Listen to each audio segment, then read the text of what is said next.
Back with you this week, as promised, to talk about the winter market. And if you choose to sell in winter, what are some of the positives? What are some of the gains you get by selling in winter?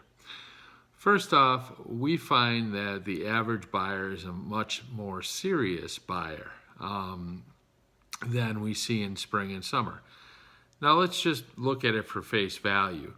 You know, it's easy to get in the car and take a nice summer drive when it's 75 degrees out and go to an open house or go looky-loo at houses. But in winter, if we're going out when it's 15 degrees out, we're having a trench through snow and everything else, we're finding those buyers to be much more serious. There is, because of the misnomer, is what I call it, that selling in winter is bad, we have a lot of sellers who take the bad step, in my mind, of waiting till spring. And here's why. When we take out buyers in, say, December, January, and February, first part of February, we do see it pick up quite a bit, second part of February, but when we take out buyers, we may be taking them to show them one or two houses, okay? When the wooden tulip season happens, which is May and June, and that's wooden tulips are realtor signs that go up, now we take our buyers out and we're taking them to 7, 8, 9 houses. So your competition is much, much stiffer. We also see that in winter, the transactions are faster. And now you might be saying, why would a transaction be faster in winter? Simple.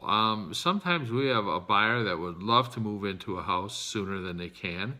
We have a seller that would love to sell sooner than they can. But the bottom line is the lenders can only handle so much business at one time. The appraisers can only handle so much business at one time. The inspectors can only handle so much business at one time. So you see where I'm going with that. That in winter, because there are less transactions, the transactions tend to be faster. So I kind of have the quality-quantity situation when I talk about winter.